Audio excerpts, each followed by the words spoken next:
Good morning, this is Kasturi De.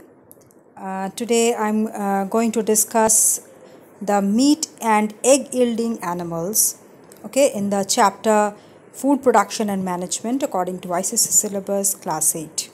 Okay, so in my last video I stopped with white revolution. Now I'm going to start with the meat and egg yielding animals. So meat and egg yielding animals are sheep, like meat yielding animals are sheep and goat, pigs. Okay, these we domesticate these animals for their meat. Okay, skin, then milk. Okay, then their hide. Okay, but for the egg yielding animals, the poultry generally is used as the egg yielding animals. Like for sheep and goat, the sheep provide us what? Meat, hide and wool, whereas goat provide us meat, milk and skin. When these animals are reared for meat, they are given more grains and oil cakes in their diet. Okay, for making rearing them for meat, when they are these animals are reared for the meat, so they are given what? They are given more grains and oil cakes. And when they are reared for the wool, they are given grass, herbs, farm waste, etc. The quality of the wool obtained from the sheep varies from breed to breed. Breed to breed it varies. The wool quality of the wool it varies. Okay, important breeds of sheep in India are Gadi, Bikaneri, Rampuri, Marwari and Deccani. Important breeds of goat in India are Black Bengal, Jamnapuri, Kashmiri, Pashmina. Okay, Pashmina. Then pigs, they are reared for their meat and their animal fat, that is called lard. Okay, whereas meat is called pork. The pig meat is known as pork. Then these animals are reared and managed. Okay, and that process of rearing and managing the pigs, that are known as piggery. Now pigs feed on anything from garbage, kitchen waste to excreta. Whatever they find, they eat. But domesticated pigs, which are cultured, which are used as pets, the domesticated pigs are fed on grains, barley and linseed cakes.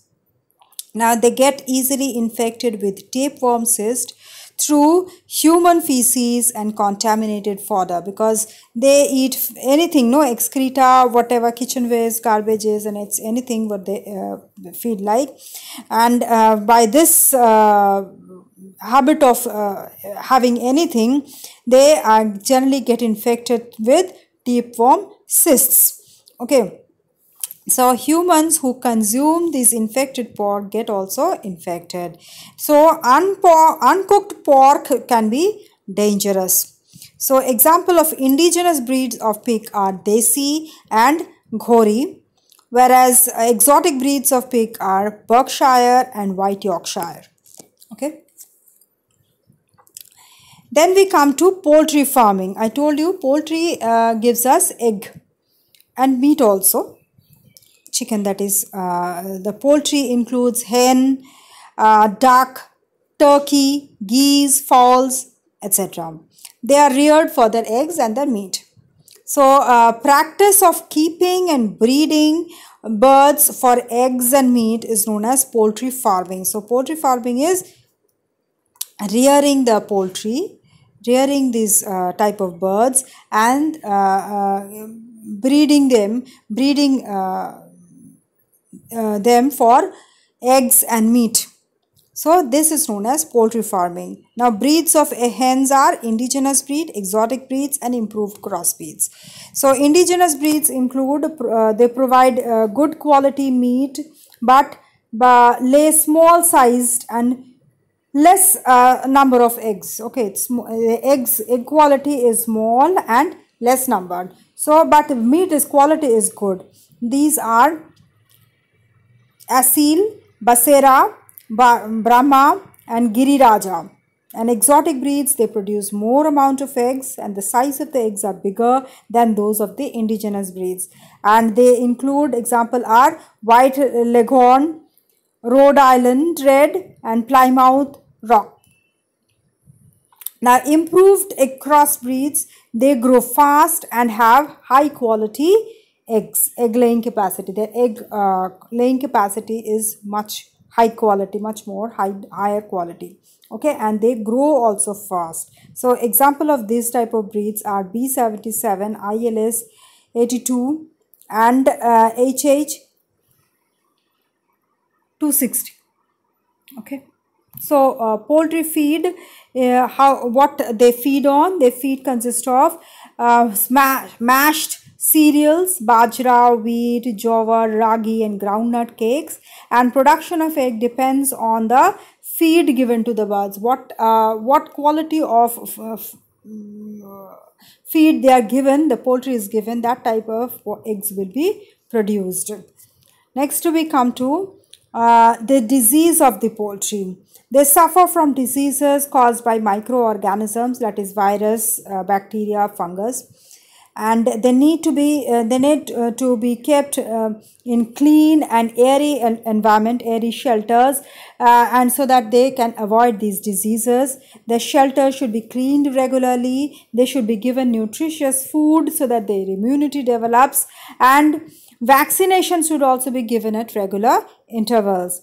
The diseases of the poultry are fowl pox, that is viral disease, and in this disease they have a difficulty in breathing. Lesions on the feet, lesions are found on the feet and eyelids.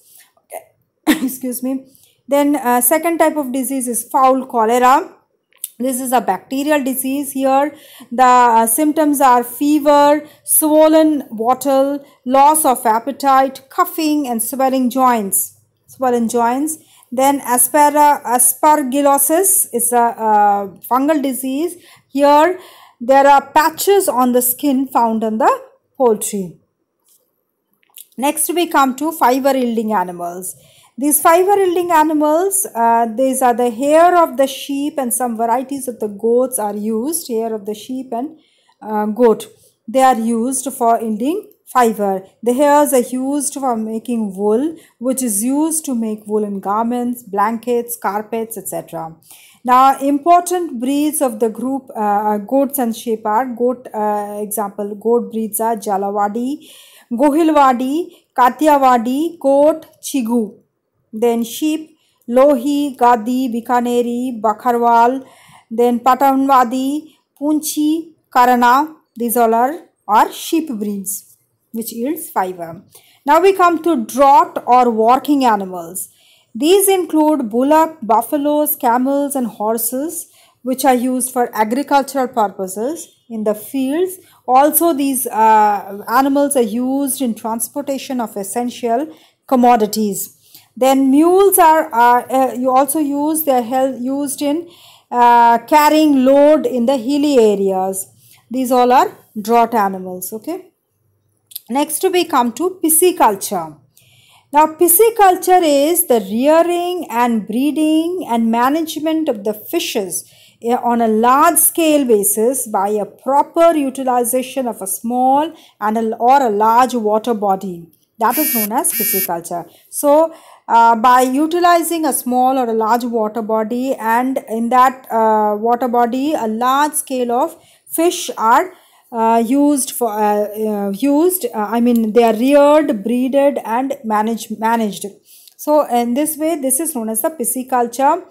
Now fish are reared for their oil and meat, whereas they are reared in small rivers, lakes, canals, or ponds, that is breeding ponds. These ponds where they are reared, that is known as breeding ponds. In freshwater fishery, fish egg, that is fish seeds, you can say, they are placed in the nurseries, that is the hatcheries where they are placed.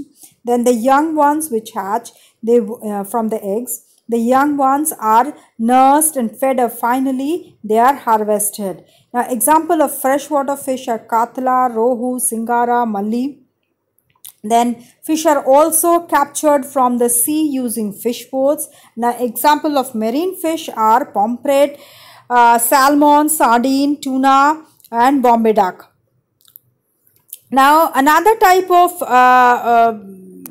culture is there which also uses water besides this pisciculture, which is slightly different from this pisciculture. That is known as aquaculture, which includes the farming of aquatic animals, which include also fish, but crustaceans, mollusks and so on or etc. are also included in this aquaculture. Okay. Next we come to sericulture. Okay, now the sericulture is rearing of the silkworms. So we know that silk is produced from the silkworms. So the breeding and the management of silkworms for the production of the silk is known as sericulture. Now the silkworm is the larval stage of the silk moth, which produces the silk yarn, and the silk moth, which is known as Bombyx mori, the scientific name is Bombyx mori, that native is of they are of generally of China. Native is China, and is the insect that provides the silk yarn, and this insect grows on the mulberry trees. The female moth lays egg from which the larva of the silkworm emerges, and the silkworm feed on the mulberry leaves and make cocoons around themselves by secreting a filamentous substance which is known as a silk yarn. And silk is obtained from this cocoon. In the silk form, the silk is unwound from this cocoon and treated with chemicals to obtain the silk yarn.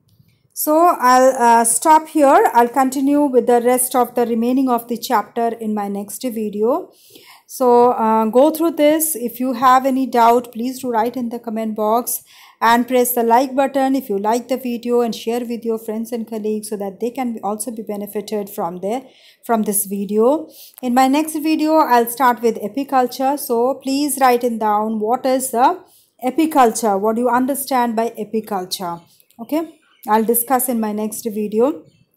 And please do respond. If you are a new viewer to my channel or not subscribed yet, please do subscribe to get the notification of my next video. Thank you.